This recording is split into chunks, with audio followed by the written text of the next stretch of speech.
Assalamualaikum warahmatullahi wabarakatuh. Nama saya Jerma Wendri dengan NIM F1D2180006. Saya berasal dari Teknik Geologi 2018. Di mana saya mendapatkan tugas untuk menjelaskan yang saya tahu tentang sifat fisik tanah dan juga sifat fisik batuan.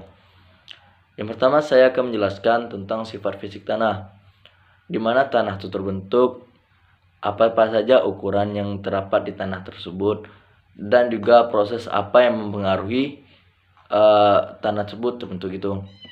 Yang pertama saya akan menjelaskan apa saja yang atau jenis-jenis tanah yang terdapat.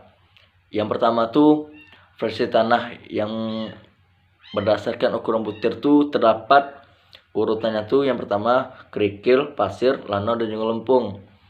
Kerikil mempunyai ukuran lebih dari 2,00 mm. Yang kedua ada pasir. Pasir berukuran 2,00 sampai juga 0,06 mm, yaitu makin lama dia tuh semakin halus atau transportasinya semakin jauh. Nah, yang ketiga tuh terdapat lanau. Lanau tuh mempunyai ukuran 0,06 sampai juga 0,002 mm. Yang terakhir terdapat lempung. Lempung tuh berukuran kurang dari 0,002 atau tertransportasinya yang paling jauh di antara pasir-pasir yang lain. Nah, selain dari ukuran-ukuran tadi, kita juga dapat mengkelompokkan jenis tanah berdasarkan campuran ukuran butir. Tanah berbutir kasar adalah tanah yang sebagian besar butir tanahnya berupa pasir dan kerikil. Sedangkan tanah berbutir halus adalah tanah yang sebagian besar butir-butirnya tanahnya berupa lempung dan juga lanau. Nah, sedangkan tanah organik adalah tanah yang cukup banyak mengandung bahan-bahan organik. Nah, kita juga dapat mengelompokkan lagi berdasarkan sifat lekatnya. Pembagiannya itu ada 3.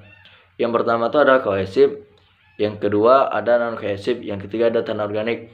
Nah, kandungan yang terdapat pada kohesif itu mungkin yang terdapat di kohesif itu lebih banyak ke lempung. Yang kedua ada tanah non kohesif, ada tanah yang tidak terlalu banyak lempungnya atau tidak sama sekali. Dia tuh lebih banyak kandungan pasirnya. Yang ketiga organik adalah sifat tanah yang bahan-bahan tuh yang berasal dari bahan-bahan organik. Nah, selain itu tadi kita juga dapat melakukan analisa dari tanah tersebut, yaitu dengan kita melakukan analisa core, terus juga sifat analis, di mana kita mempunyai sampel tanah dari suatu tempat, di mana kita menempatkan tanah tersebut pada nampan yang telah dibuat, di mana di nampan tersebut terdapat ada lubang-lubang yang ukurannya itu berbeda-beda, sehingga kita dapat mengetahui sifat kelolosan dari tanah tersebut, apa saja yang dapat lolos, sehingga kita dapat tahu yang mana yang lempung, yang mana lanau, yang mana yang kerikil atau pasir tadi. Nah, setelah itu kita dapat menggunakan alat analisis, yaitu analisis hidrometer, untuk mengukur porositas dengan permeabilitas dari tanah tersebut, di mana ujinya tuh dengan menggunakan alat yaitu bahan itu air, di mana air tersebut kita campurkan kepada tanah yang segumpal, apakah air tersebut dapat menyerap dengan baik atau menyimpan dengan baik dan juga meloloskan. Nah, mungkin kalau untuk sifat fisik tanah kita cukup sampai sana. Kita lebih beralih ke sifat batuan. Nah, kalau misalkan kita bicara tentang batuan tuh berasal dari pada mekanika batuan ini kita tuh dapat mengelompokkan mekanika batuan ini menjadi 2 sifat, yaitu sifat fisik batuan seperti bobot isi, berat jenis, porositas, absorpsi, dan void ratio. Yang kedua, kita bisa menyebutkan sifat mekaniknya batuan seperti kuat tekan, kuat tarik, kuat modulus sekaligus start, dan nisbah Poisson. Nah, kedua sifat tersebut dapat ditentukan baik di laboratorium maupun di lapangan. Kalau misalkan kita uji laboratorium, biasanya sampel yang digunakan atau sampel yang telah diambil di lapangan tersebut, tapi kondisi dari sampel tersebut tuh masih utuh.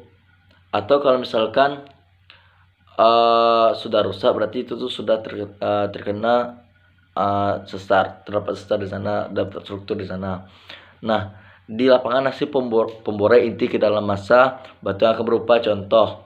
Inti batuan dapat digunakan untuk uji laboratorium dengan syarat tinggi contoh 2 kali diameternya. Setiap contoh yang diperoleh kemudian diukur diameter dan tingginya, dihitung luas permukaan dan juga volumenya.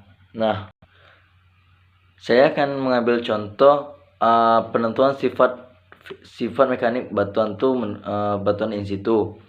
Nah, dilakukanlah uji in situ untuk menentukan sifat batuan lebih menguntungkan dibandingkan dengan uji laboratorium karena menyangkut volume batuan yang besar, sehingga hasilnya tuh lebih representatif dan lebih menggambarkan keadaan massa batuan yang sebenarnya. Nah, di sini terdapat karakteristik massa batuan terpenting dalam mekanika batuan statik, di mana yang pertama tuh terdapat modulus deformasi, di mana rancangan terowongan lubang bukan bawaan tambang. Yang kedua tuh kuat tekan, di mana rancangan pilar tambang bawah tanah. Kuat geser, kemantapan lereng fondasi bendungan, contohnya kohesi, contohnya itu yet strength rock bolt dokumen.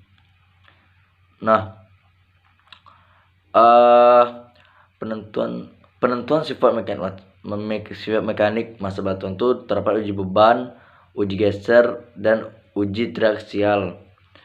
Yang dinamakan pengaplikasian uji beban batuan itu, parameter yang diperoleh itu adalah parameter deformasi dan parameter kekuatan.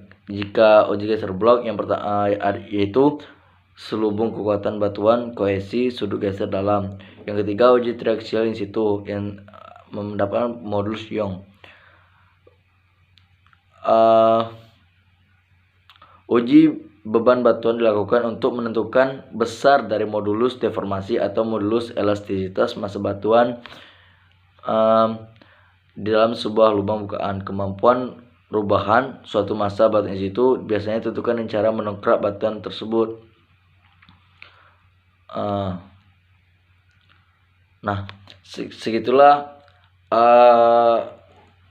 analisa atau penjelasan yang dapat saya sampaikan untuk sifat fisik dari tanah dan sifat fisik dari batuan. Saya mengambil kesimpulan bahwa di sifat fisik tanah itu terdapat berbagai macam sifat fisik tanah yang saya sebutkan tadi, yaitu kerikil, pasir, lanau, dan juga lempung. Dan jika di sifat fisik batuan, kita bisa mengambil contoh dengan sifat fisik mekanika batuan tadi itu yang secara in situ.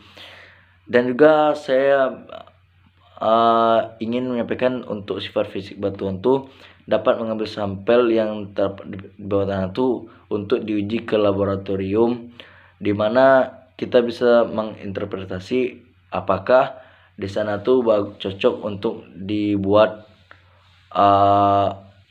seperti bangunan atau untuk yang perlukan lainnya. Sekianlah video yang dapat saya sampaikan. Lebih dan kurangnya saya mohon maaf. Wabillahi taufiq wal hidayah. Wassalamualaikum warahmatullahi wabarakatuh.